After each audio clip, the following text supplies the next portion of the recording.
Prometheus, Prometheus is a 2012 science fiction film directed by Ridley Scott, written by Spaihts and Damon Lindelof and starring Noomi Rapace, Michael Fassbender, Guy Pearce, Idris Elba, Logan Marshall Green and Charlize Theron. It is set in the late 21st century and centers on the crew of the spaceship Prometheus as it follows a star map discovered among the artifacts of several ancient Earth cultures. Seeking the origins of humanity, the crew arrives on a distant world and discovers a threat that could cause the extinction of the human species. Development of the film began in the early 2000s as a fifth installment in the Alien franchise. Scott and director James Cameron developed ideas for a film that would serve as a prequel to Scott's 1979 science fiction horror film Alien. By 2003, the development of Alien vs. Predator took precedence, and the project remained dormant until 2009 when Scott again showed interest. Spaihts wrote a script for a prequel to the events of the Alien films, but Scott opted for a different direction to avoid repeating cues from those films. In late 2010, Lindelof joined the project to rewrite Spaihts' script, and he and Scott developed a story that precedes the story of Alien but is not directly connected to that franchise. According to Scott, although the film shares strands of Alien's DNA, so to speak, and takes place in the same universe, Prometheus explores its own mythology and ideas. Prometheus entered production in April 2010, with extensive design phases during which the technology and creatures that the film required were developed. Principal photography began in March 2011, with an estimated $120–130 million budget. The project was shot using 3D cameras throughout, almost entirely on practical sets, and on location in England, Iceland, Spain, and Scotland. It was promoted with a marketing campaign that included viral activities on the web. 3 videos featuring the film's leading actors in character, which expanded on elements of the fictional universe, were released and met with a generally positive reception and awards. Prometheus was released on June 1, 2012, in the United Kingdom and on June 8, 2012, in North America. The film received praise for the aesthetic design and the acting, especially Fassbender's performance as the android David, while plot elements that remained unresolved or predictable were the main source of criticism. The film grossed over $403 million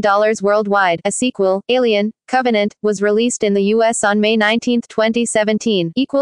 Plot As a spacecraft departs a planet, a humanoid alien drinks an iridescent liquid and then dissolves. The remains of the alien cascade into a waterfall. The alien's DNA strands mix with the water. In 2089, archaeologists Elizabeth Shaw and Charlie Holloway discover a star map in Scotland that matches others from several unconnected ancient cultures. They interpret this as an invitation from humanity's forerunners, the engineers. Peter Wayland, the elderly CEO of Wayland Corporation, funds an expedition to follow the map to the distant moon LV-223 aboard the scientific vessel Prometheus. The ship's crew travels in stasis while the android David monitors their voyage. Arriving in December 2093, mission director Meredith Vickers informs them of their mission to find the engineers and to not make contact without her permission. The Prometheus lands on the barren, mountainous surface near a large artificial structure, which a team explores. Inside they find stone cylinders, a monolithic statue of a humanoid head, and the decapitated corpse of a large alien, thought to be an engineer. Shaw recovers its head. The crew finds other bodies, leading them to surmise the species is extinct. Crew members Milburn and Fifield grow uncomfortable with the discoveries and attempt to return to Prometheus, but become stranded in the structure when they get lost. The expedition is cut short when a storm forces the crew to return to the ship. David secretly takes a cylinder from the structure, while the remaining cylinders begin leaking a dark liquid. In the ship's lab, the engineer's DNA is found to match that of humans. David investigates the cylinder and the liquid inside. He intentionally taints a drink with the liquid and gives it to the unsuspecting Holloway, who had stated he would do anything for answers. Shortly after, Shaw and Holloway have sex. Inside the structure, a snake-like creature kills Milburn and sprays a corrosive fluid that melts Fifield's helmet. Fifield falls face first into a puddle of dark liquid. When the crew returns, they find Milburn's corpse. David separately discovers a control room containing a surviving engineer in stasis, and a star map highlighting Earth. Meanwhile, Holloway sickens rapidly. He is rushed back to Prometheus, but Vickers refuses to let him aboard, and at his urging, burns him to death with a flamethrower. Later, a medical scan reveals that Shaw, despite being sterile, is pregnant. Fearing the worst, she uses an automated surgery table to extract a squid-like creature from her abdomen. Shaw then discovers that Wayland has been in stasis aboard Prometheus. He explains that he wants to ask the engineers to prevent his death from old age. As Wayland prepares to leave for the structure, Vickers addresses him as father. A monstrous, mutated Fifield returns to the Prometheus and kills several crew members before he is killed. The Prometheus's captain, Yannick, speculates states that the structure was an engineer military installation that lost control of a virulent biological weapon, the dark liquid. He also determines that the structure houses a spacecraft. Weyland and a team return to the structure, accompanied by Shaw. David wakes the engineer from stasis and speaks to him in an attempt to explain what Weyland wants. The engineer responds by decapitating David and killing Weyland and his team. Before reactivating the spacecraft, Shaw flees and warns Janek that the engineer is planning to release the liquid on Earth, convincing him to stop the spacecraft. Janek and the remaining crew sacrifice themselves by ramming the Prometheus into the alien craft, ejecting the lifeboat in the process, while Vickers flees in an escape pod. The engineer's disabled spacecraft crashes onto the ground, killing Vickers. Shaw goes to the lifeboat and finds her alien offspring is alive and has grown to gigantic size. David's still active head warns Shaw that the engineer is pursuing her. The engineer forces open the lifeboat's airlock and attacks Shaw, who releases her alien offspring onto the engineer. It thrusts an ovipositor down the engineer's throat, subduing him. Shaw recovers David's remains, and with his help, launches another engineer spacecraft. She intends to reach the engineer's homeworld in an attempt to understand why they wanted to destroy humanity. In the lifeboat, an alien creature bursts out of the engineer's chest. Cast Noomi Rapace as Elizabeth Shaw. Rapace described Shaw, an archaeologist, as a believer in God with a very strong faith, and said that, in the middle of the movie, things happen and she changes into more of a warrior, and in the end, she's such a survivor. To aid her method acting, she developed a complete backstory for Shaw, and worked with a dialect coach to achieve a British accent. She also asked her makeup artist to apply extra blood and sweat during filming to more accurately portray her character. Rapace said, "I was out there filming for about 6 months and it was super intense. My body was in so much pain sometimes, but it was absolutely amazing." She dismissed comparisons to the Alien franchise's Ellen Ripley. Rapace came to director Ridley Scott's attention for her performance as Lisbeth Salander in the 2009 drama film The Girl with the Dragon Tattoo. She met Scott in August 2010, and by January 2011 she had secured the role. Actresses Anne Hathaway, Natalie Portman, Gemma Arterton, Carey Mulligan, and Abby Cornish were all considered for the role during development. Lucy Hutchinson, who was 8 years old in 2012, portrays Shaw as a child. Michael Fassbender as David. David is an android that acts as the ship's butler and maintenance man. It is designed to be indistinguishable from humans, and begins to develop its own ego, insecurities, jealousy and envy. Writer Damon Lindelof stated that the character provides a non-human perspective on the film's events, and said, "What does the movie look like from the robot's point of view? If you were to ask him, what do you think about all of this? What's going on? What do you think about these humans who are around you? Wouldn't it be cool if we found a way for that robot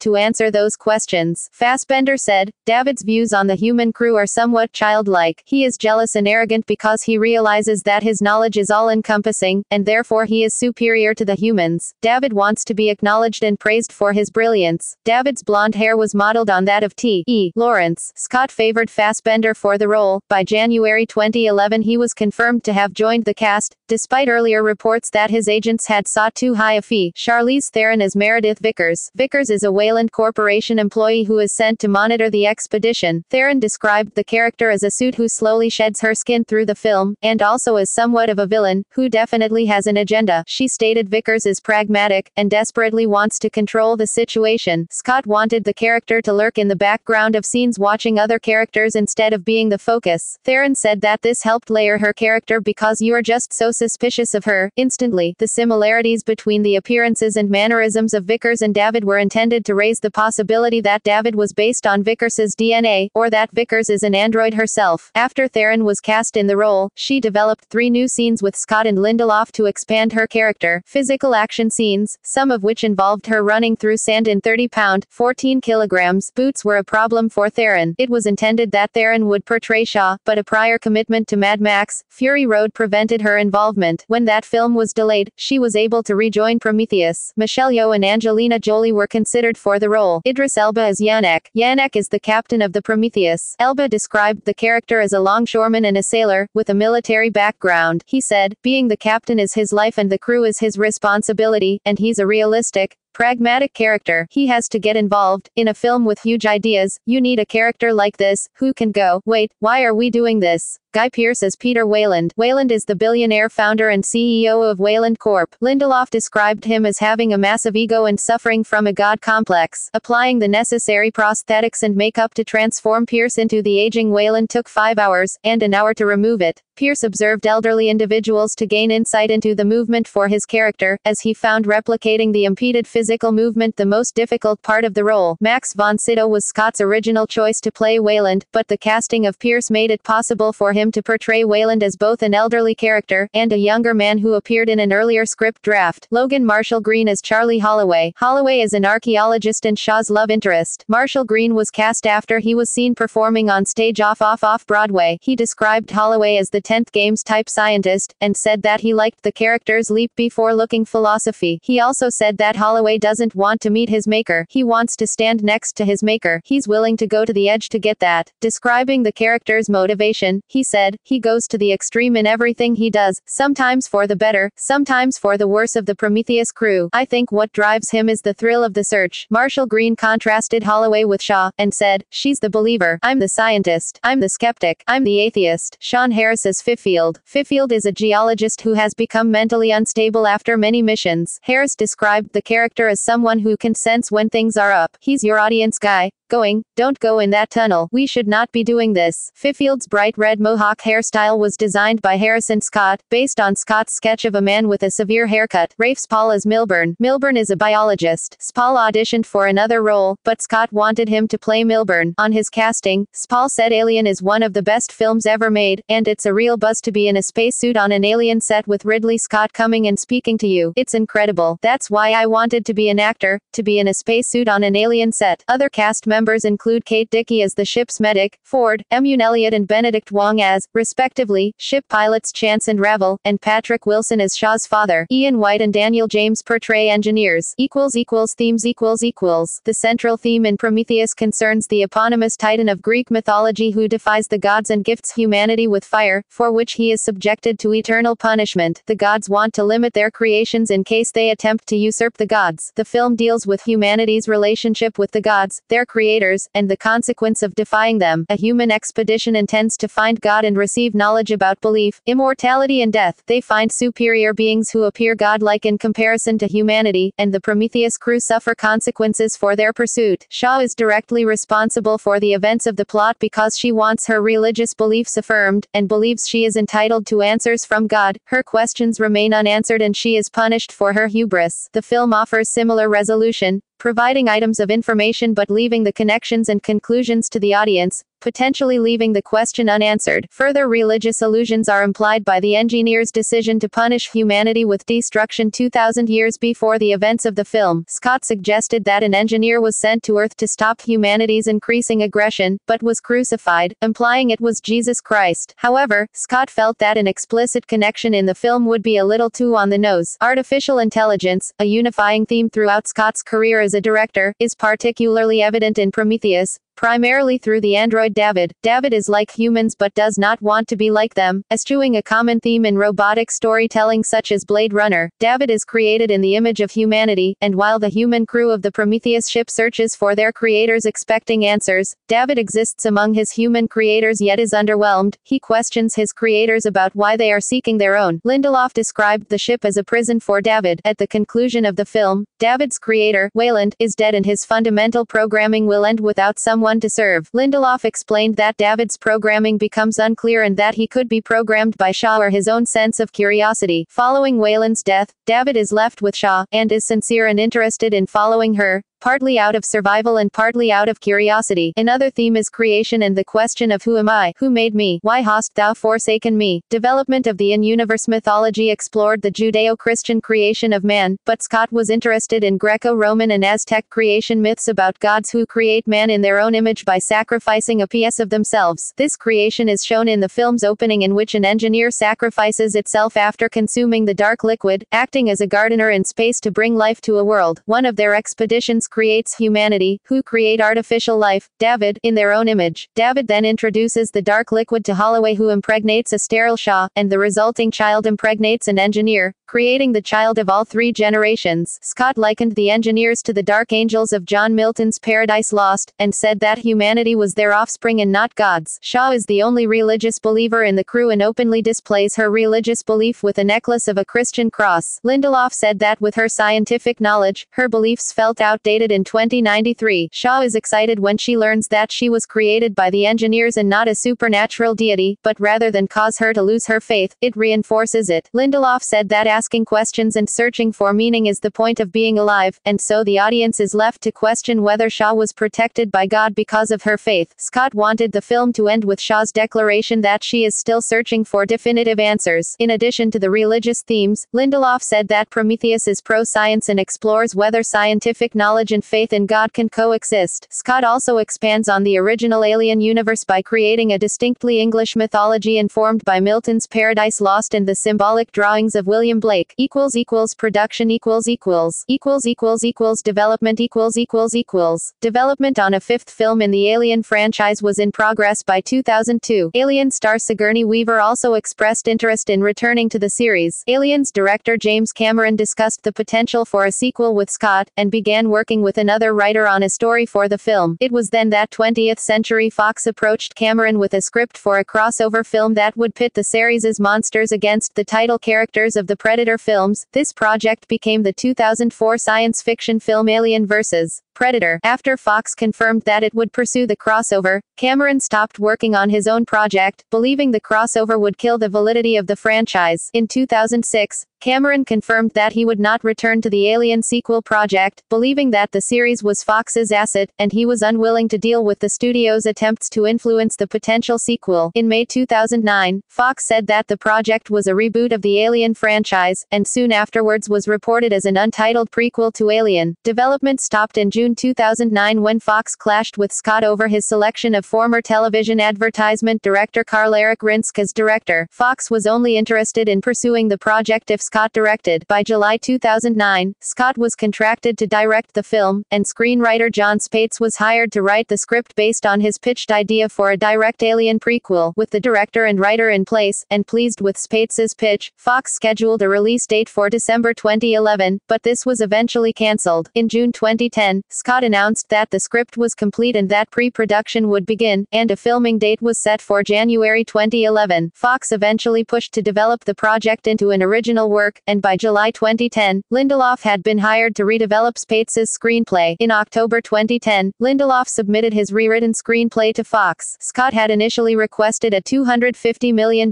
budget and an adult-oriented project, but Fox was reluctant to invest this amount of money, and wanted to ensure the film would receive a lower age rating to broaden the potential audience. In December 2010, it was reported that the film would be called Paradise, named after John Milton's poem Paradise Lost, but Scott considered that this would convey too much information about the film. Fox CEO Thomas Rothman suggested Prometheus, which was confirmed as the title in January 2011. A release date was scheduled for March 9, 2012, but weeks later the release was postponed until June 8, 2012. With the name confirmed, the production team began to publicly distance the film from its Alien origins, and were deliberately vague about the connection between the films, believing it would build audience anticipation for Prometheus. Scott stated that while Alien was indeed the jumping-off point for this project, out of the creative process evolved a new, grand mythology and universe in which this original story takes place. The keen fan will recognize strands of Alien's DNA, so to speak, but the ideas tackled in this film are unique, large and provocative. In June 2011, Scott and Lindelof confirmed that Prometheus takes place in the same universe as the events of the Alien series. In July 2011, Scott stated that by the end of the third act you start to realize there's a DNA of the very first Alien, but none of the subsequent films. Writing Spaihts met Scott in late 2009 and they discussed Scott's desire to pursue an Alien prequel. Spaihts offered his concept, including a bridge that would connect the story of the film's human characters to the Alien saga. Spaihts was quickly hired, which he credited to the reception of his bridge idea. Spaihts claimed he created the concept spontaneously, without preconception. Spaihts wrote a 20-page extremely detailed outline. Within 3.5 weeks he had completed his first draft, and he submitted it to the producers on Christmas Day, 2009. Within 12 hours hours, Scott returned the script with notes for changes, and Spaihts spent the Christmas holiday redrafting. Spaihts was tasked with exploring unresolved mysteries from Alien, such as the space jockey. He considered the mysteries of Alien to be alien in nature, and said, all the mysteries have alien players, the exoskeleton nightmare and the elephantine titan that was called the space jockey. How do you make anyone care about events between creatures like this? His solution was to link the alien mysteries to the past and future of humanity. He said, if that story is somehow ours and deeply enmeshed with the human story, that story changes meaning within our own life, things of such significance that we think of our own lives differently. Spaihts found translating Scott's stylistic visual concepts to text difficult, and he periodically constrained some of Scott's ideas. He reminded Scott that in the scene they were discussing, the characters were subject to gravity and so could not simply float. By April 2010, the script was on the fourth draft. Scott said about the script, we are talking about gods and engineers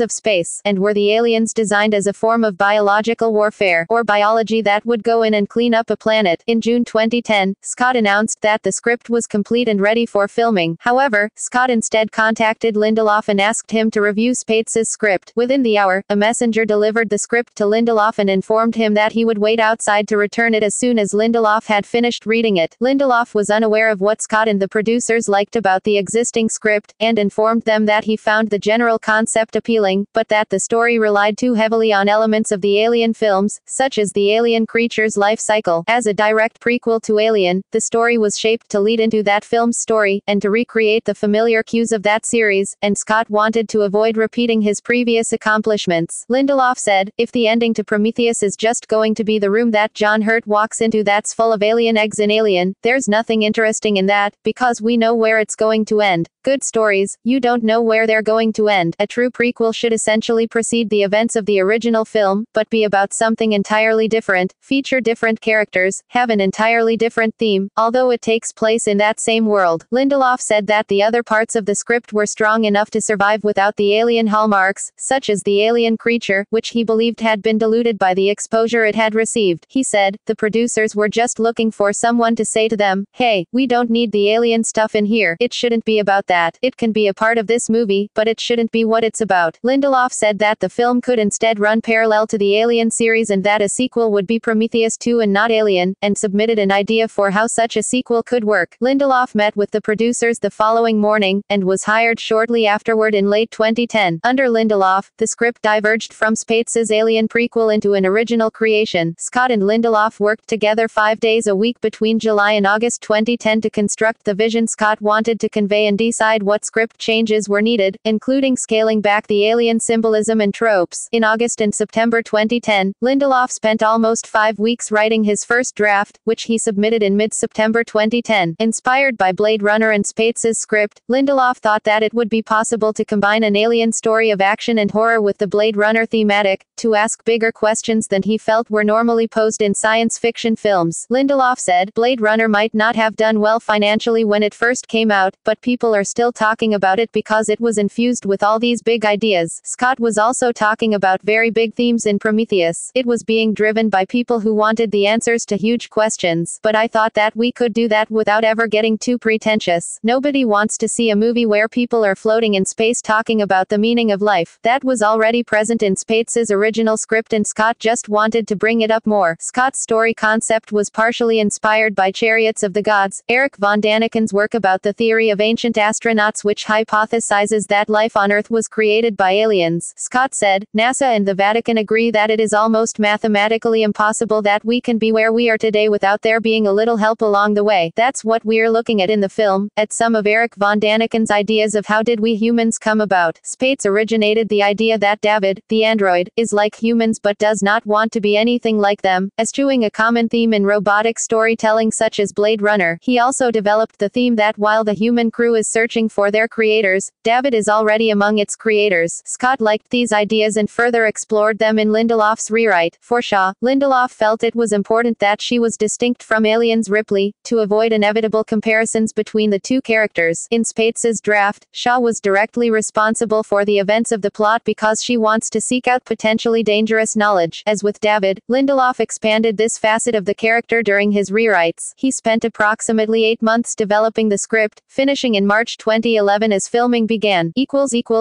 Pre-production == Pre-production began in April 2010. A team developed graphic designs for the film. Scott convinced Fox to invest millions of dollars to hire scientists and conceptual artists to develop a vision of the late 21st century. The production of Prometheus was marked by a high degree of secrecy and story details were kept extremely under wraps. Ridley Scott was determined to maintain the secrecy of the plot, and he required the cast to sign clauses to prevent them disclosing story details, and the cast were allowed to read the script only under supervision in Scott's production office. One exception was made when a courier flew to one actor outside the U.S., and then stood guard while the actor read the script. Scott said, "I was insistent that the script not leak onto the internet, where it gets dissected out of context, which spoils it for everyone." In July 2011, Lindelof said that the film would rely upon practical effects, and would use CGI generally for on-set pre-visualization of external space visuals. Scott said that you can pretty much do anything you want with digital technology, and, Doug Trumbull once said to me, "If you can do it live, do it live." That was 29 years ago. Even though we have remarkable digital capabilities, I still say do it live. It's cheaper. Cinematographer Darius Volsky convinced Scott that it would be possible to film in 3D with the same ease and efficiency of 2D filming. 3D company 3Reality Technica provided some of the rigs and equipment to facilitate 3D filming, and trained the film's crew in their proper operation. According to Scott, the decision to film in 3D added $10 million to the film's budget. Since 3D films need high lighting levels on set, the hallmark dark and shadowy atmosphere of the Alien films was added in post-production using color grading processes, and the 3D equipment was based on post-Avatar technology.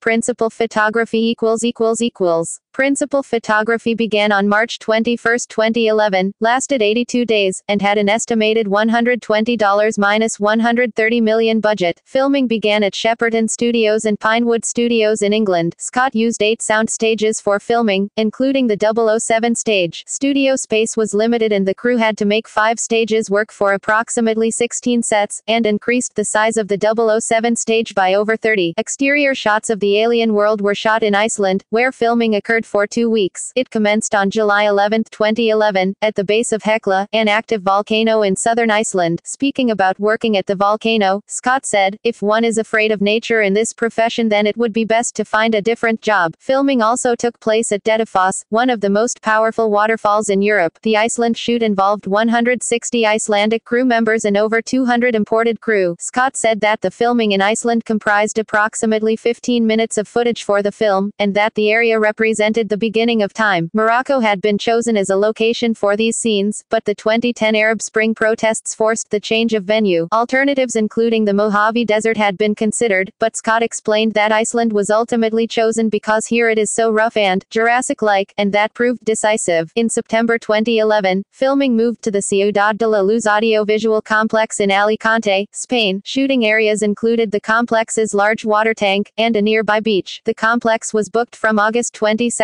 2011, through to December 10, 2011, and set construction occurred from August until late September. Approximately 250 people worked on the 3-month-long Spain shoot, generating over €1 million in the local economy. Filming also took place in the Wadi Rum Valley in Jordan. Scott avoided using green screens unless necessary. Instead, he used various items so the actors would know where they should be looking in any particular scene on the practical sets where CGI elements would be inserted in post-production. Rapace said that green screens were used fewer than 6 times during filming. The production used 5 3Reality Technical Atom 3D rigs, 4 of which were configured with Red Epic 3D cameras set on camera dollies and tripods, which were continuously in use during filming. The 5th rig used an Epic camera as a Steadicam, which was used only occasionally. Post-production Scott used the 3D footage to increase the illusion of depth. Despite this being his first 3D film, he found the process easy. He said, "You can literally twiddle a knob and the depth will increase, and the trick is not to overdo it." In December 2011, Rapace undertook additional dialogue recordings for the film. Additional pickup scenes were filmed during January 2012, including a 1-day shoot on the Isle of Skye, Scotland, and a new scene shot at a cave in the Scottish mountains. For dark scenes, the film was color graded to specifically compensate for the light loss of 3D glasses, to ensure the image was comparable to the 2D version. In July 2011, Scott said that he was filming Prometheus with both adult-oriented oriented R and more accessible PG-13 film ratings in mind, allowing the more adult content to be cut if necessary without harming the overall presentation. Scott said he had a responsibility to 20th Century Fox to be able to present a PG-13 cut of the film if the studio demanded, allowing it to be viewed by a wider potential audience. When asked about the rating, Scott said, "The question is, do you go for the PG-13, or do you go for what it should be, which is R? Financially it makes quite a difference. Essentially it's kin to R. It's not just about blood, it's about ideas that are very stressful." Scott also said that, regardless of rating, he would present the most aggressive cut of the film he could, while Rothman said that Scott would not be forced to compromise the film's quality to avoid an R rating. On May 7, 2012, Fox confirmed that the film had received an R rating and would be released without any cuts being made. According to Scott, the scene of Shaw surgically removing her alien offspring was the significant cause of the restrictive rating, and it was suggested that removing the scene entirely would be the only way to gain a lower one. A fight scene between Shaw and the engineer was shortened because Scott decided that Shaw directly wounding the engineer diminished his role. Scott concluded work on the film in March 2012. Music Mark Streidenfeld, who had worked with Scott on earlier projects, composed the musical score for Prometheus. It took just over a week to record with a 90-piece orchestra at Abbey Road Studios in London, England. Streidenfeld began writing ideas for the score after reading the script before filming commenced. He used some unusual techniques to compose the score, and said, "I actually wrote out the sheet music backwards so the orchestra played it backwards and then I digitally flipped it. So you're hearing the score as it's written, the same melody, but with a backwards sounding orchestra which gives it a kind of unusual, unsettling sound." The Prometheus original motion picture soundtrack album was released on iTunes on May 15, 2012, and on CD on June 4, 2012. It features 23 tracks by Streidenfeld and 2 supplemental tracks by Harry Gregson Williams. FRE Acute DE Acute RIC Chopin's Raindrop Prelude, 1838, is also featured in the film. Design Production designer Arthur Max led the film's design staff. His art team were tasked with deconstructing the art and visuals of Alien, and reverse designing them for the chronologically earlier setting of Prometheus. Influence was drawn from the work of Alien creature designer H.R. Giger, and designers Ron Cobb and Chris Foss, including their designs for that film which Scott had been unable to develop at the time. Costume design For the crew's space suits, Scott was inspired to include spherical glass helmets after reading a story in Steve Jobs' biography about building an office out of Gorilla Glass. Scott said, "If I'm in 2083 and I'm going into space, why would I design a helmet that has blind spots? What I want is something where I have 360 vision. Glass, by then, will be light and you won't be able to break it with a bullet." The interior of the prop helmets had 9 functioning video screens, internal lighting, an air supply provided by 2 fans, and battery packs concealed within a backpack. The helmet's exterior featured a functional light source and high-definition video cameras with a transmitter and recorder. For the suit itself, Scott wanted to avoid the unwieldy NASA-style suit. His frequent collaborator, Janty Yates, used medical research concepts relating to skin replacement treatments and materials to develop a garment that would be believable, flexible and comfortable. The outfit comprised a neoprene suit worn under an outer space suit, a base to which the helmet could be attached, and a backpack. Aboard the ship, Yates gave the characters their own distinct looks. Theron is dressed in an ice silver, silk mohair suit. Yates said, "Theron is the Ice Queen. It was always our vision to make her look as sculptural as possible." Fassbender's David is dressed similarly to other crew members, but his outfit was given finer lines to produce a more linear appearance. To create a casual, relaxed appearance, Marshall Green's Holloway was dressed in hoodies, fisherman pants, and flip-flops, while Elba wore a canvas-greased jacket to represent his long career at the helm of a ship.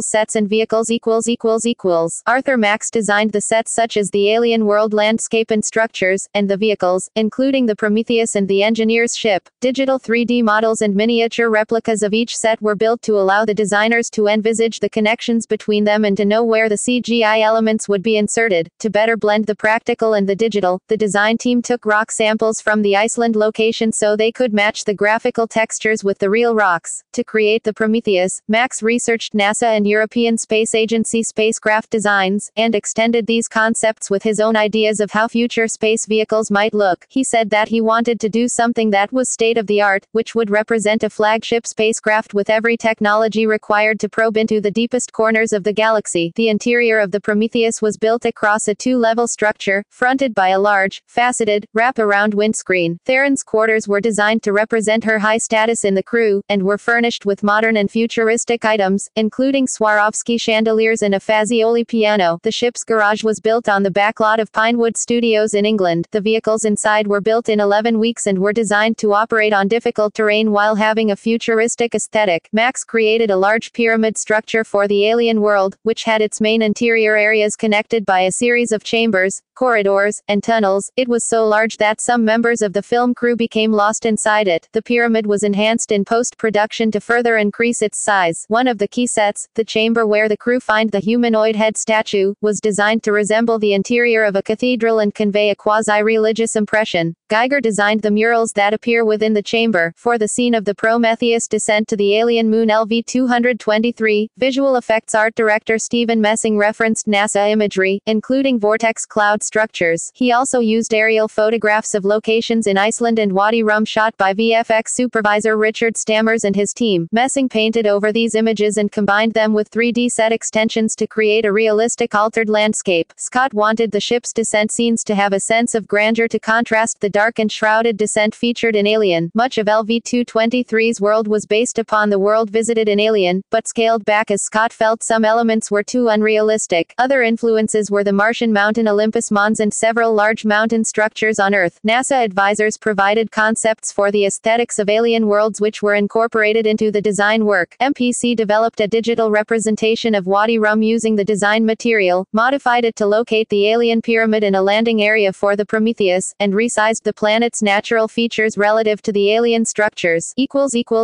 Creature effects Neil Scanlon and Connor O'Sullivan developed the film's alien creatures, aiming to convey that each creature has a logical biological function and purpose. Scanlon said that much of Scott's inspiration for creature design is drawn from natural life, such as plants and sea creatures. Creature designer Carlos Huante chose to make the creature designs pale to contrast the black-toned, Geiger-influenced aesthetic of Alien. Huante designed them to be white and embryonic because the events in the film occur before Giger's influence had taken effect. Huante took influences from references Scott was using to design the pale-skinned engineers. Huante also referenced other Geiger works, national monuments, large sculptures, and the Crazy Horse Memorial statue in South Dakota. Part of Huante's early design work included developing precursors to Alien's facehugger and a primitive alien creature, but these were cut from the final release. When designing the engineers, Scott and Huante referenced paintings by William Blake and J.M.W. Turner, and classical sculptures. Scott wanted the engineers to resemble Greco-Roman gods, and instructed designer Neville Page to reference the Statue of Liberty, Michelangelo's David, and Elvis Presley. The 8-foot-tall, humanoid engineers were created by applying bulky, full-body prosthetics to the actors, whose facial features were diminished by the material, and were later digitally enhanced to preserve the godlike physical perfection. Scott described the engineers as tall, elegant dark angels. The snake-like alien dubbed the Hammerpede was given life through a mixture of CGI and practical effects, and the wires controlling the practical puppet were digitally removed. For a scene in which the Hammerpede is decapitated, the VFX team digitally animated and inserted the spontaneous growth of a replacement head. During the scene in which the Hammerpede erupts from Spall's character's corpse, Scott controlled the puppet using wires. Scott did not inform Dickie about what was to occur in the scene, and her screaming reaction was real. The creature's design was partially inspired by translucent sea creatures with visible arteries, veins, and organs beneath the skin's surface, and cobras. The designers gave the creature a smooth, muscular, and powerful appearance. Early designs of the trilobite, the tentacled offspring cut from Shaw, resembled an octopus or squid. Page redeveloped this creature as an embryo in an early state of development, with tentacles that began fused together and would gradually split, creating new tentacles. As the creature developed, the practical creature was a remotely operated animatronic creation with a silicone skin. The mutated field effects were achieved mainly through the use of makeup and prosthetics. Due to concerns that the practical effects would be unsatisfactory, the filmmakers completed an alternative version of the sequence, in which Fifield was rendered as a digital character with elongated limbs and an engorged, translucent head, incorporating a semblance of Hera's face. 3 other variations of the mutated Fifield were modeled, but these reviewers were rejected as being too inhuman. For its grown form, the adult trilobite, Max found inspiration from an arthropod-like creature from Earth's Cambrian period, and the alien octopus in Jean Giraud's illustrations for the comic strip The Long Tomorrow. Further inspiration came after Max found a formaldehyde-preserved giant squid, an image which met with Scott's approval. The film's last unveiled creature, the Deacon, was named by Scott for its long, pointed head that he considered resembled a bishop's mitre. Scanlon aimed to represent the creature's genetic lineage, beginning with Shaw and Holloway, who produced the trilobite which impregnates the engineer, in its design. However, the creature was given a somewhat feminine appearance, since it was born of a female before being born of a male. Messing drew inspiration for the Deacon's birth scene from the birth of foals, and created an iridescent appearance for its skin, based on the equine placenta. The Deacon's protruding jaw was inspired by the goblin shark.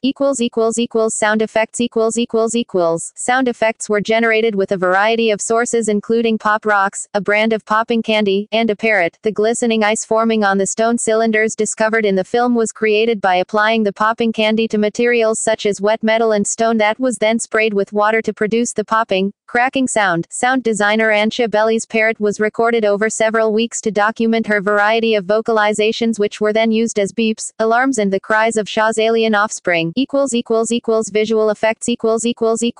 Prometheus contains approximately 1,300 digital effect shots. The main effects studio was Moving Picture Company, MPC, which produced 420 of the shots. Several other studios, including Weta Digital, Fuel VFX, Rising Sun Pictures, Luma Pictures, Lola Visual Effects, and Hammerhead Productions, also produced effects shots for the film. The creation of life from the disintegration of an engineer in the film's opening scene was created by Weta Digital. The scene was difficult to produce because it had to convey the story of the engineer's DNA breaking apart, reforming and recombining into Earth DNA in a limited span of time. The team focused on making the DNA stages distinct to convey its changing nature. Scott requested the studio to focus on the destruction occurring within the engineer. A light color scheme was used for the engineer's DNA, and decayed fish spines were used as an image reference, while the infected DNA had a melted appearance. To find methods of depicting the DNA destruction, the team carved vein-like structures from silicone and pumped black ink and oils into them while filming the changes occurring over an extended period of time. A key scene involving a large 3D hologram star map, dubbed the Orrery, was inspired by the 1766 Joseph Wright painting A Philosopher Lecturing on the Orrery, in which a scientist displays a mechanical planetarium by candlelight. While discussing the necessity of a star map with Spaihts, Scott mentioned that he envisaged a physical representation being similar to the painting, although he was unaware of its title and described it as circles in circles with a candle-lit image. Using Scott's description, Spaihts located an image of the painting. Spaihts said, making the leap from a star map to an Enlightenment painting, and then back into the far future. Scott's mind just multiplexes in that way. The Orrery was one of the most complex visual effects, contained 80 to 100 million polygons, and took several weeks to render as a single, complete shot. Marketing. Prometheus marketing campaign began on July 21, 2011 at the San Diego Comic-Con International, where images and footage from the film were presented by Lindelof and Theron. Scott and Rapace participated via satellite contribution. A segment of the footage showed Theron performing naked push-ups, which attracted much attention. A teaser poster was released on December 14, 2011, with the tagline, "The search for our beginning could lead to our end." A bootleg recording of an incomplete trailer was leaked online on November 27, 2011, but was swiftly taken down by Fox. The trailer was released on December 22, 2011. On March 17, 2012, Scott, in partnership with AMC Theaters, hosted the premiere of the first full Prometheus trailer at the AMC Downtown Disney during WonderCon in Anaheim, California. The event was streamed live via Facebook, Twitter, and the AMC Theater website, and the trailer was posted on AMC's YouTube channel immediately after its debut. Reactions to the trailer from WonderCon attendees, and on Twitter, were generally positive, and it received nearly 3 million views in the 3 days following its release. On April 10, 2012, media outlets were shown a 13-minute montage of scenes in 3D from the film's opening at the View Cinema in Leicester Square, London. The screening, and in particular the 3D visuals and the performances of Fassbender, Rapace, Theron, and Elba, was well received. On April 29, 2012, the international launch trailer debuted in the United Kingdom on Channel 4 during the first advertisement break of the TV show Homeland. Viewers were encouraged to share their opinions about the trailer on Twitter, some of which were then shared in a live broadcast during a later break. This was the first time that viewers' tweets were used in a broadcast advertisement. A competition, offering viewers a chance to win tickets to the film whenever the social platform Zbox detected the advertisement airing, was launched on that site. On May 8, 2012, the advertisement became the subject of an investigation by the British broadcasting regulatory body Ofcom for allegedly breaching broadcast rules when a voiceover encouraged viewers to book tickets during the advertisement with the Channel 4 logo on screen. The broadcast potentially broke a ruling that advertising and teleshopping must be clearly distinguishable from editorial content. Although marketers typically avoid promoting adult-oriented films to reach a broader demographic, the film attracted several promotional partners including Pearce, Amazon, and Verizon Fios, which were estimated to have spent $30 million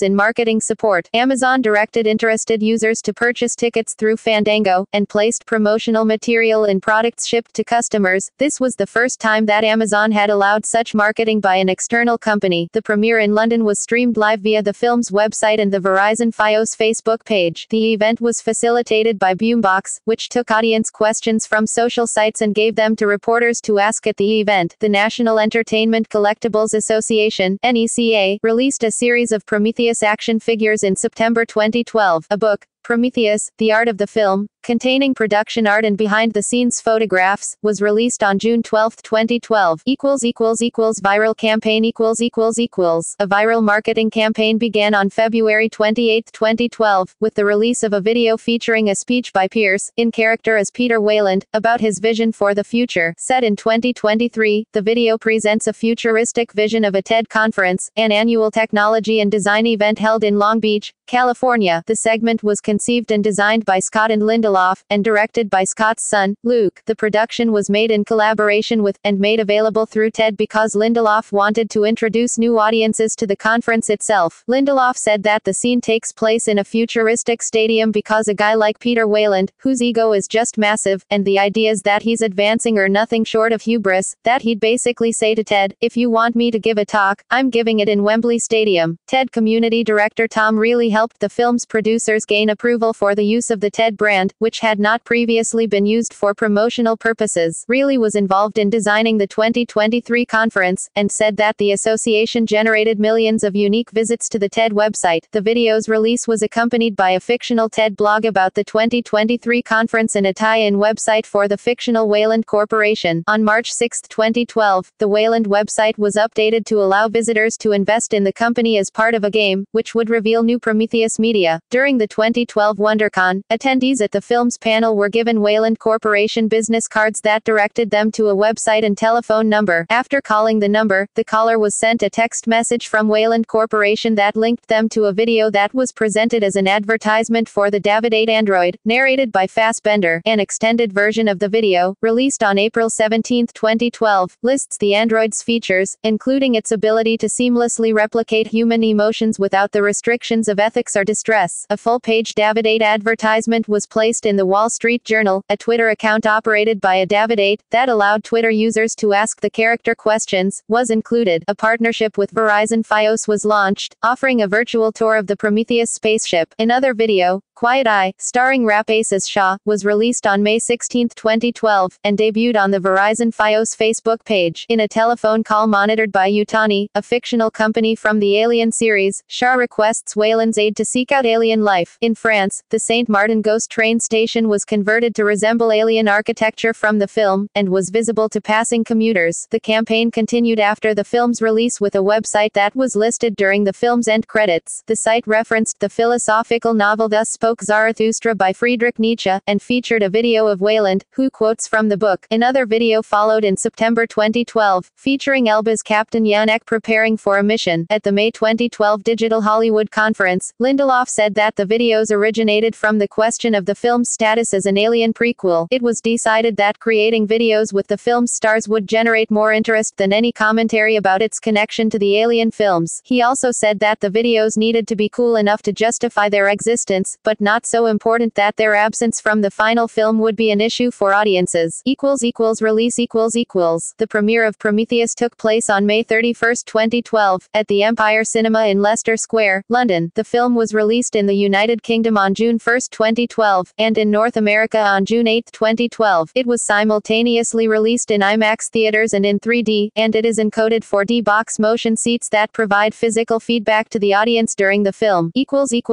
Pre-release In the United Kingdom, approximately £1 million, $1.6 million, of tickets were pre-sold. 18,827 tickets pre-sold for the London IMAX, the largest IMAX screen in the country, which broke the theater records for the highest grossing week of pre-sales with £293,312, $474,687, and the highest grossing first day of pre-sales with £137,000, $221,717. It extended this record to 30,000 tickets sold and £470,977, $737,588 earned, and become the most pre-booked film at that theater, exceeding the performance of high-profile IMAX releases including Harry Potter and the Deathly Hallows Part 2 and Avatar. In North America, audience tracking showed high interest among males, but low among females. In the week before the film's release, predictions were conflicted on whether Prometheus or Madagascar 3, Europe's Most Wanted, the first family-oriented film of the summer, which were released simultaneously, would reach number 1 for that weekend. On June 6, 2012, Fandango reported that with 42 of daily sales, Prometheus was beating Madagascar 3. The online tracking for Prometheus surged with each additional promotional footage. Prometheus was predicted to earn approximately $30 million, and Madagascar 3 around $45 million.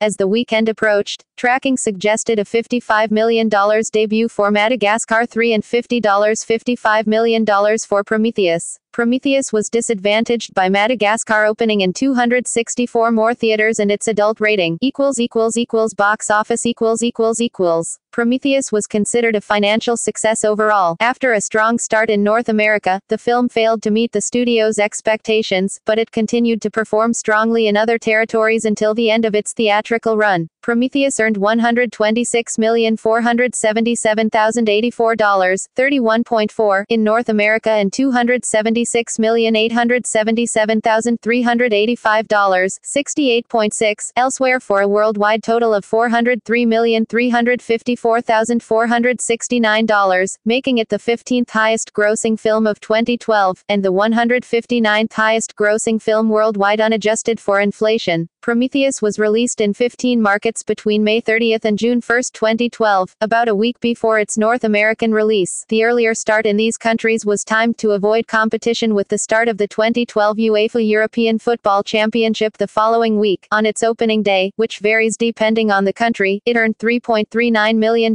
in the United Kingdom, $2.2 million in Russia, and $1.5 million in France. The film earned $34.8 million during its opening weekend from 4,695 theaters in 15 markets, and debuted at number 1 in 14 of them, with an average of $7,461 per theater. Its overall rank for the weekend was third behind Men in Black 3 and Snow White and the Huntsman. Its opening weekends in the United Kingdom, Ireland and Malta, $10.1 million, Russia and the CIS, $9.80 million, and France and the Maghreb region, $6.68 million, represented its largest takings. By June 8, the film had opened in a total of 50 markets, and was also successful during its opening weekends in Australia, $7.2 million, and South Korea, $4.2 million. During its late August opening in Japan, the film earned $9.6 million. In North America, Prometheus earned $3.561 million in midnight showings at 1,368 theaters, including $1.03 million from 294 IMAX theaters, and went on to earn $21.4 million through its opening day. The largest demographic of the opening weekend audience was over the age of 25, 64, and male, 57. 3D showings accounted for 54 of ticket sales, while IMAX contributed 18, the majority of which was accounted for in the 3D figure. The film closed closed on September 20, 2012 after 105 days, 15 weeks, in release with a total gross of $126.4 million. The figure made it the number 43 highest grossing film to never finish a week as the number 1 film. Critical reception. The film garnered a 72 approval rating from 278 critics, an average rating of 6.9 out of 10, on the review aggregation website Rotten Tomatoes, which said, Ridley Scott's ambitious quasi-prequel to Alien may not answer all of its big questions, but it's redeemed by its haunting visual grandeur and compelling performances, particularly Michael Fassbender as a fastidious android. Metacritic provides a score of 65 out of 100 from 42 critics, which indicates generally favorable reviews. CinemaScore polls reported that the average grade moviegoers gave the film was a B on a scale of A+ to F, with audience members under 25 rating it the highest at A. Reviews frequently praised both the film's visual aesthetic and design, and Fassbender's performance as the android David received almost universal acclaim. However, the plot drew a mixed response from critics, who criticized plot elements that remained unresolved or were predictable, tempered by appreciation for the action and horror set pieces. Time Out London's Tom Hiddleston wrote that the photography is pleasingly crisp and the design is stunning, but that the script feels flat, the dialogue is lazy, while the plot, though crammed with striking concepts, simply fails to coalesce. After an enjoyable setup, the central act is baggy, confusing and, in places, slightly boring, while the climax has flash and fireworks but no real momentum. Emmanuel Levy wrote that the writing was his only complaint about the film, which, he said, is not only uneven, but promises more original ideas and thematic provocations than it can possibly deliver. Roger Ebert gave the film 4 out of 4 stars, labeling it a seamless blend of story, special effects and pitch-perfect casting, filmed insane, effective 3D that doesn't distract. Ebert wrote that Rapace's performance continues here the tradition of awesome feminine strength begun by Sigourney Weaver in Alien, but considered that Elba's Yannick has the most interesting character evolution.